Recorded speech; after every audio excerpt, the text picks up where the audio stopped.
Welcome to the Financial Fun Podcast with your host, Tammy Johnston.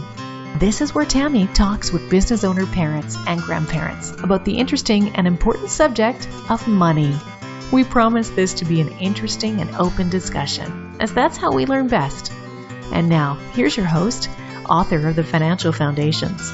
Financial Foundations is a series of books to teach kids about money, goal setting, and living a balanced life. Find out more at financialfun.ca. Here's Tammy Johnston.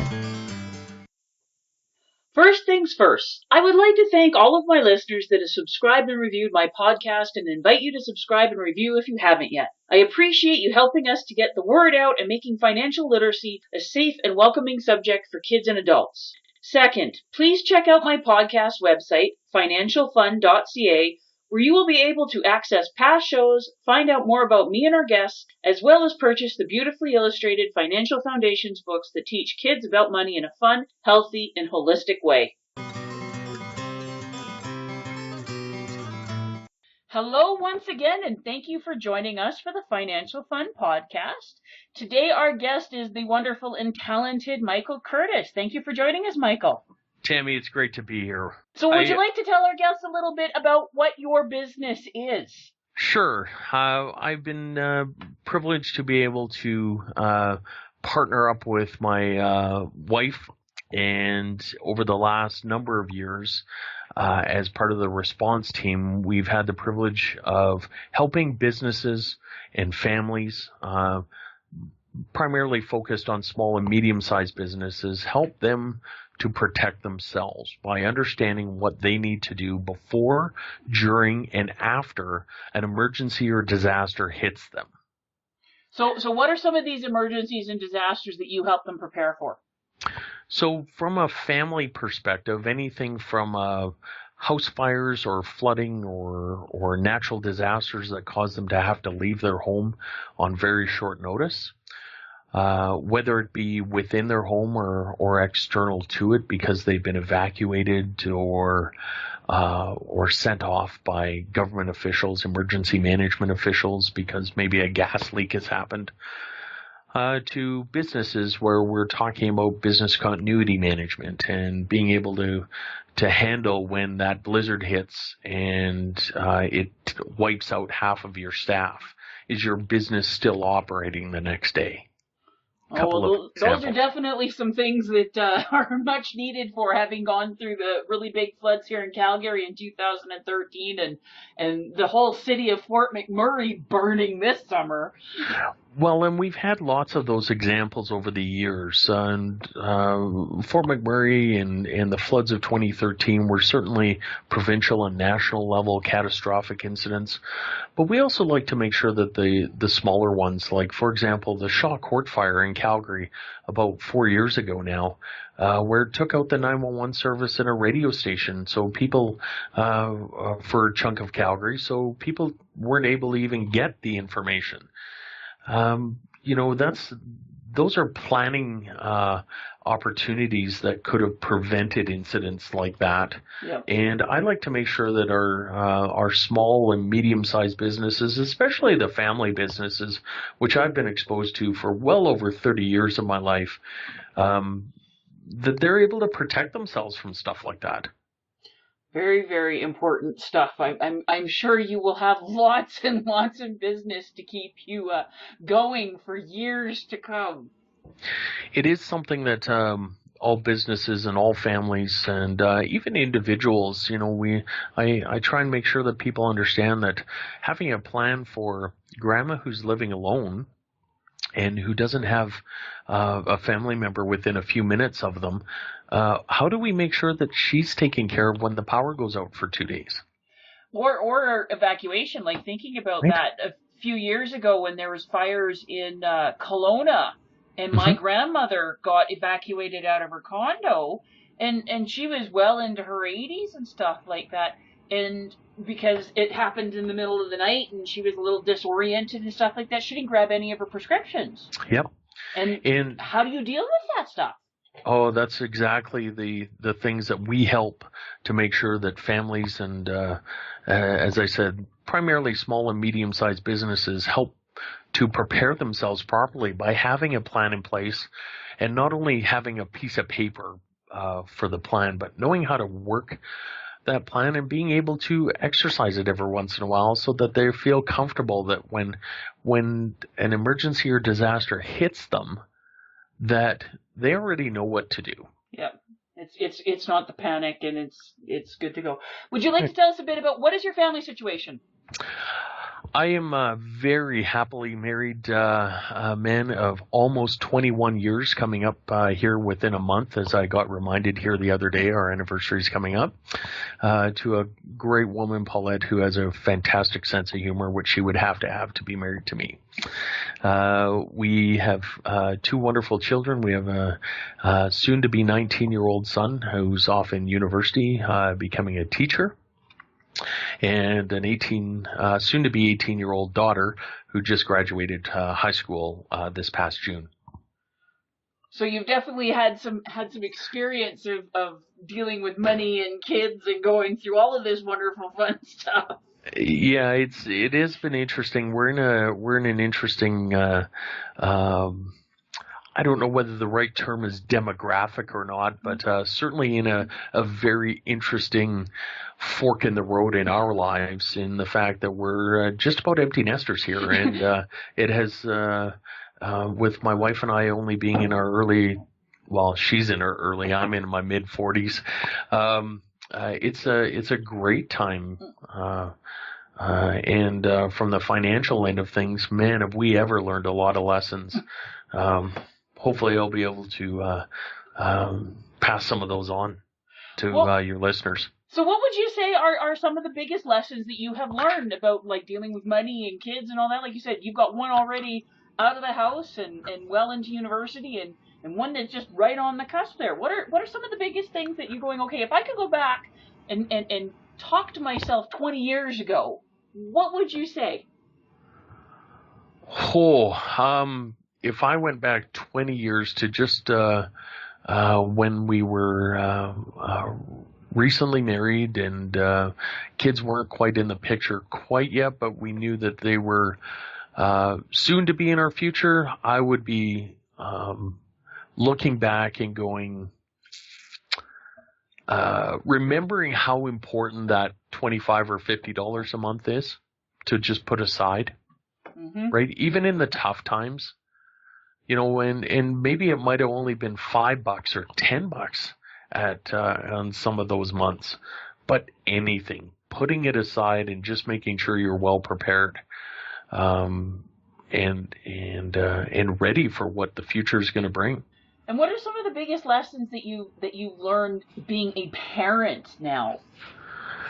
Well, one of the things that came out in the last really 3 or 4 years was the realization that both of our kids were graduating. And while anybody with a calendar in front of them could have went out and said, yes, in 2015 your son will graduate, and in 2016 your daughter will graduate, the interesting part about it is we thought that, oh man, that's forever away. We'll be all right, and we'll be able to save for stuff like their education. Well, it became very, very clear and very blatantly, like a brick in the face obvious, that waiting until they were in grade 9 to start saving for their university was not going to cut it. And that was a huge eye-opener for us.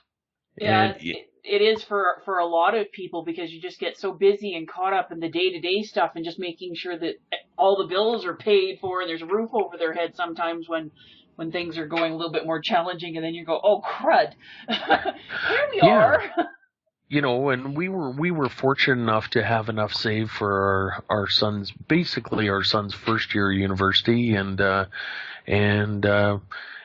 having people understand the costs of post-secondary education these days would be another thing that I would love to pass on.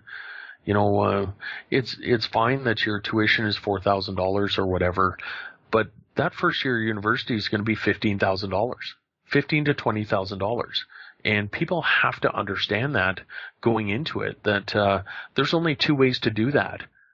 to come up with that $20,000. Either you've got it saved because you've been working at it for a number of years, or guess what, folks, you're going into a loan situation.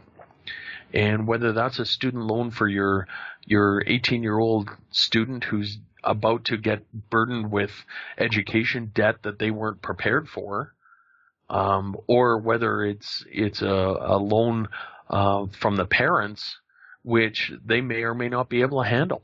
Yep. I mean, this is a completely preventable issue. And that's probably the biggest shocker that we came face to face with. Well, yeah, a lot of people don't fully understand the cost. Oh, here's the tuition and stuff, but like the cost of textbooks is just absolutely incredible.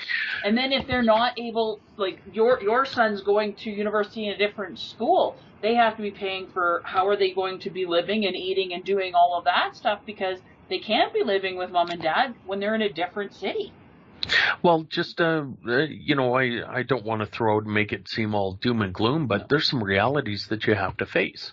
My son's, the cost for my son to be sitting or to be living in the dorms alone this year, just for the 8 months, is $3,800 just for his rent. Yeah. Now, you do the math on that, and that's under $500 a month.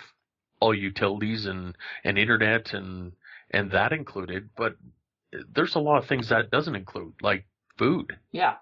Right. And one of the interesting parts of talking with my son, as parents, as both of us sat down with him, was just going, let's take care of that evil little B word and create a budget. Mm-hmm. Right.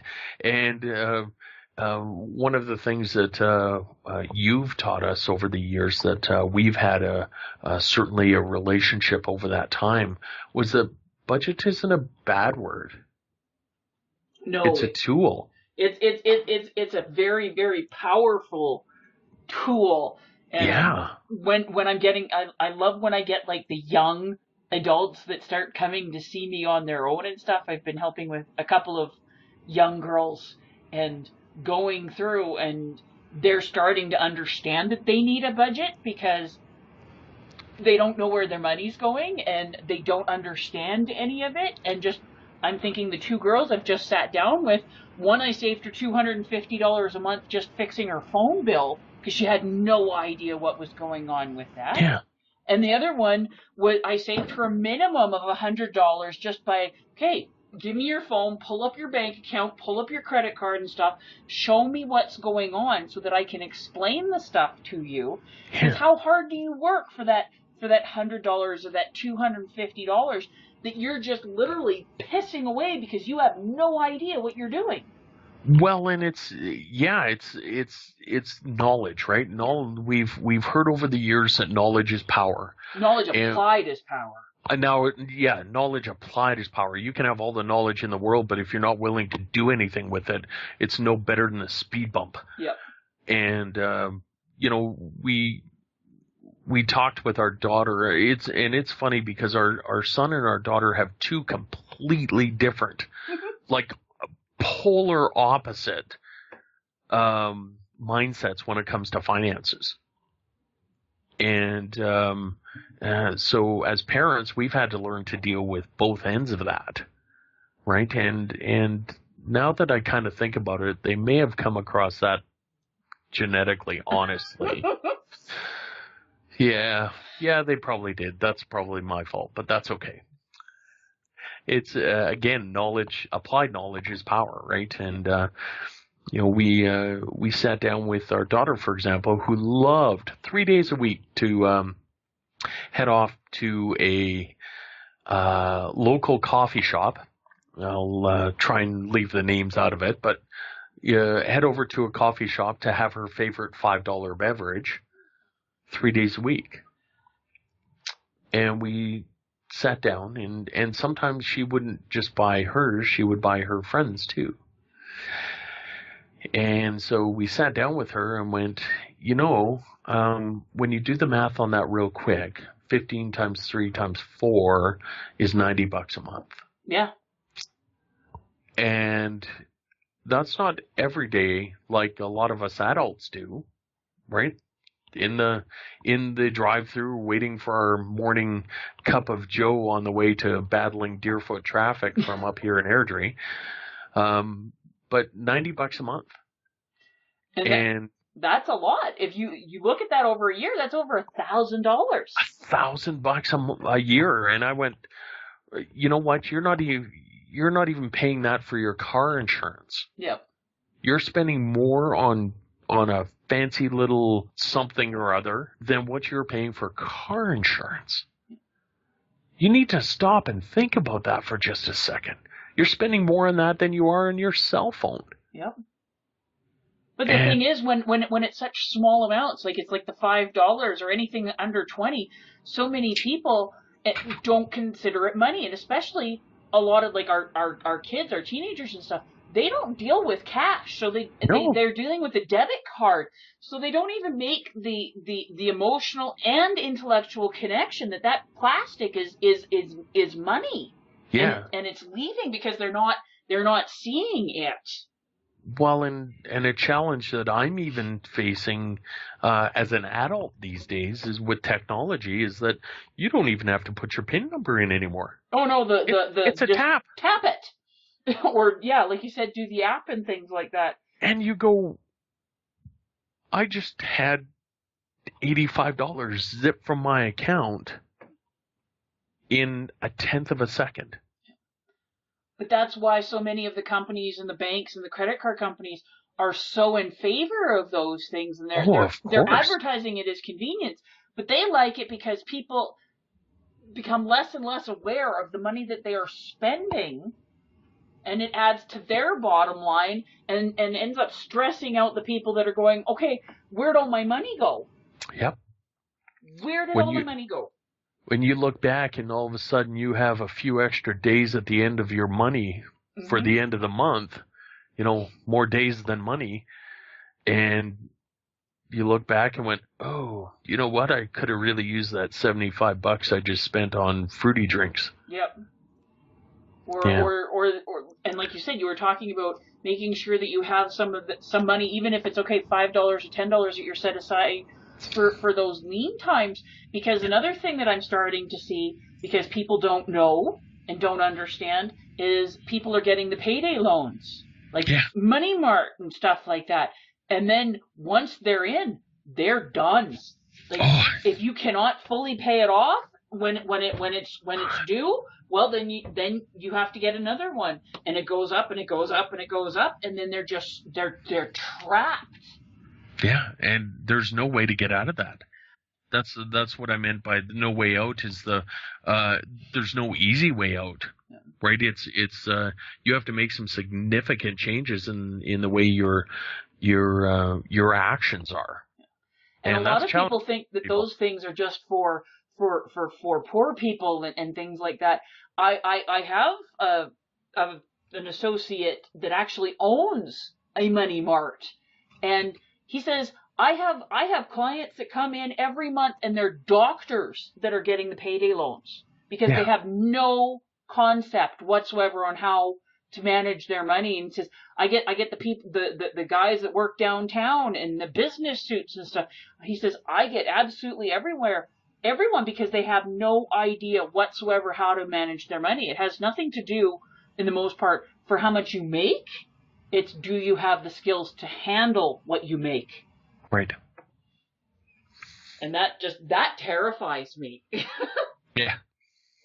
Going, how can we make sure that we've got you set up, like thinking of my daughter and all the kids and stuff around her, how can we make sure that you have the knowledge and skills to never ever get suckered into this? Like we teach our kids to stay away from drugs and not to drink and drive and stuff like that. But so many people, we never talk to our kids about money. Well, we talk about drugs and alcohol and all of those hazards, but we don't talk to them about credit card debt. Nope. It can be just about as crippling. Mm-hmm. Right? And I speak that one from 100% personal experience. It's certainly got better recently, but man, when you sit down and you start looking at statements and see that $500 and $600 a month was just going to deal with the interest on credit card payments. Yep.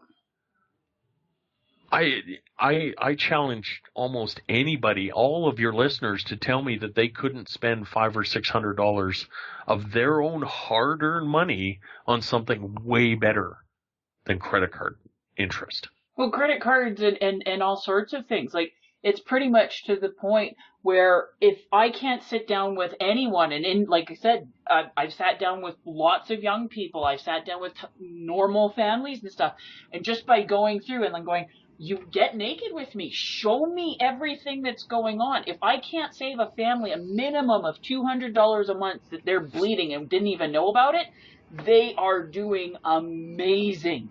Yeah. Amazing, because... But that's tough for people, right? Yeah. Because that's a, I almost want to say it's an ego thing. Oh, it's very right? much an ego thing and a shame thing. Oh, yeah. I don't want you to see that I'm spending $300 a month or on this thing or showing that, I've been on this end of it too in the past and certainly helped to learn from it, where you're spending as much on eating out as what you're paying in your mortgage every month, and you don't realize it. And because that's it's $15 here or $20 there, or and people are just getting crucified financially because of it. And it's not so much that they don't want to show someone else, but a large part of it also comes down to they don't want to face it themselves. Yeah, they don't want to admit that there's an issue there. Been there. Yeah. So I've been on that end. Yeah, they plug their ears and go, la, la, la, la, la, I don't want to hear, until it starts getting, like, really painful, and then they're going, okay, I need to deal with this, and I'm going, well, if we just dealt with this, like, right off the bat, and it's like, and it's not that people are stupid, it's just they're busy, and they haven't been taught properly, and they don't know what their options are or how things work. And so much of it is set up in such a complicated way as to keep people in the dark so that the credit card companies, the banks, and the multinational corporations can make as much money as they possibly can. Mm-hmm. And the system, unfortunately, is very much rigged against the average person. And a large part of that is, if you don't know, you can't do any better than a shot in the dark. Yeah. Well, that's why it's so important to have people that you can go to, that you can trust to give you that straight advice, the no BS advice, so to speak. And Paulette and I would not be in the place we are without the solid advice that we've received over the years from yourself and from certainly there were a few other influences, but without that valued advice that you can trust because it's no BS, man, that's the only way that people, I believe, in from my experience, can survive in especially the uncertain economic periods that we've had over the last few decades, right? Yeah. Well, periods of economic instability are just the way it goes. And we have up times and down times, and people need to learn how, like you said, the basics of how things work, and get over the shame of talking about money. Like, even if you're just talking amongst your friends and asking questions and stuff, like, well, what are you getting for a cell phone deal and stuff like that? Like, what are you getting and stuff? Because, like I said, I was sitting down with one girl, and we finally got her hooked up so that she could actually access her bills, because she hadn't accessed her bills in 2 years. She was paying over $400 a month because she's going over on her data, and she thought she was set up on a texting plan that was good for North America, but it's only good for Canada. So she was paying like over $100 a month in texting down to the States, and this, that, and everything else, because she had no idea and had never, just like I said, sat down with anybody or even talked about it. Well, and as parents, I believe it's our responsibility to do that for our children too, as long as we have the right information. And that's the large part of the problem. A lot of parents, they want to help, but they don't know any more than their kids do. That's right. And in some cases, our kids know more about this stuff than we do, right? Which is terrifying. But because they're certainly not getting it from the schools. I had my son come home from his grade 11, what do they call that Column class? 20, Career and Life Thank Management. you. And he blew a head gasket when he came home because he had actually taken your Financial Journeys class in the fall of that year, and his Calm 20 class was in the spring. And he blew a head gasket. He just about got kicked out of class because he was laughing at the teacher and telling the teacher that she didn't know what she was talking about. And then proceeded to prove his point that he was right. Yep. And that the stuff that they're teaching our kids in those classes is just a joke. I mean, we have kids that are coming out of high school that can't even balance a bank statement. Yeah. And that's the simplest stuff. I understand what they're wanting to teach, but unfortunately, they're not succeeding. And Calm is kind of like the teacher that gets the short straw gets stuck teaching it. And they don't know what it is that they're doing, and they don't want to be doing it, but it's a mandatory course if you want to graduate in Alberta. And it's like, it could be the most valuable thing they take in high school, but most of them aren't getting anything, and what they are getting in a lot of cases, like you said, is flat out wrong. It is. And unfortunately, we have those teachers, and hey, my son's becoming a teacher. Some of my mentors over the years were teachers that, and they're fabulous. What an honorable profession. But when you're given a curriculum to teach that's wrong, one of the first things that they taught us in computer sciences way back in the 80s when computers filled a room was garbage in, garbage out. Yep. And unfortunately, that's what these kids are pulling out of some of these classes, not necessarily just that class, but what they're getting for education from their friends and from people who just don't know what they're talking about. And that's why it's so important for us as parents to be well educated, to be able to teach our children that. And if we don't have that education, to get that education. Well, that's what I'm working so hard on doing. We quite honestly wouldn't be in the spot we are without that support. And if your listeners are looking for that support, they've got to do some homework themselves. And whether that's coming from you, whether that's coming from someone else they trust, just get that support, get that education, get that information that's the no BS stuff, right? We have people that sign these credit card agreements, and well, you look on your computer. I would again challenge people to come up with someone who's actually read the terms of agreement of their latest Windows update. Yeah, good luck. Right? But that's how people think that's confusing. Try reading the back of a credit card application. Yeah, I go through with them with highlighters because they're written in the smallest print they can legally get away with, the lightest gray, and it's all in legalese. Yep. And most people, they put all the good things, like we'll give you the free, well, they don't give you free toasters anymore, but we'll give you 2.99% interest and all the good stuff in great big huge bold letters on the front and all the ways they're going to rip you off and screw you over on the back. And I go through the back with highlighters and go, I'm going to just highlight the bad stuff. And sometimes it's just, okay, here's the 2 or 3 main clauses that are standard across the board. But there have been some credit card offers where it's like, okay, try to find anything on the back that isn't highlighted. Yeah. And people do not understand how any of this stuff works. And they end up getting into trouble so quickly. And that's such a bad thing. To close up here, if you could pass on 3 bits of financial knowledge to your kids so that you feel that you are successful on that front, what are the 3 things you'd want your son and your daughter to know?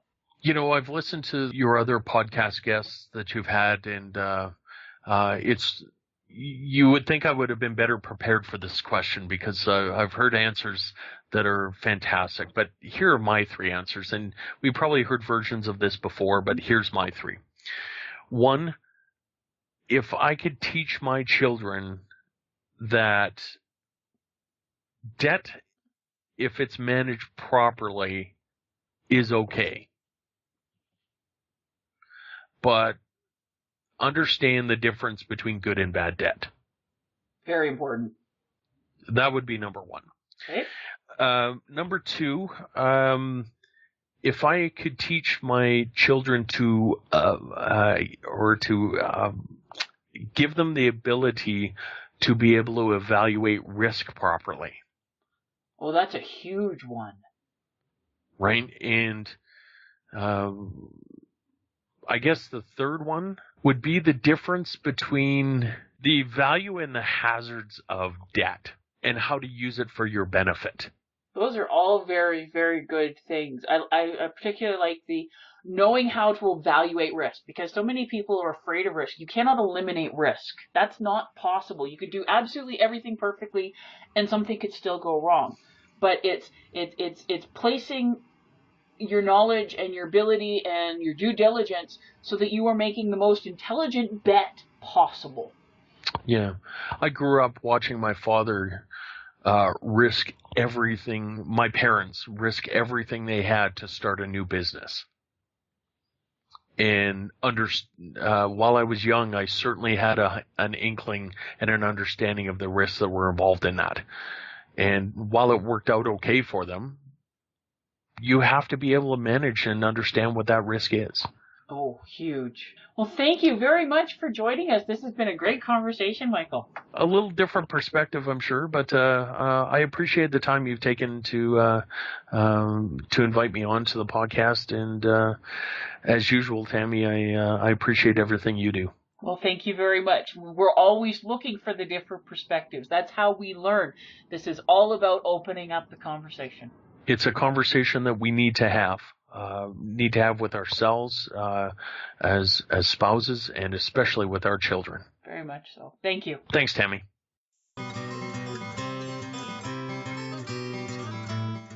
Before we leave each other, I would ask all of you listening to please subscribe to and rate my podcast. A review would be most appreciated, and feedback is always welcome. Whether it be a comment, future topic suggestions, and or questions you or your kids would like to have answered in the Ask Tammy column on the financialfund.ca website. Please feel free to check me out on Facebook at Financial Foundation's Children's Books, on Twitter at Financial Fun, and Instagram at financial.fun. Thank you for joining us for this episode of the Financial Fun Podcast. Join Tammy Johnston again next week. For more information, please visit financialfun.ca.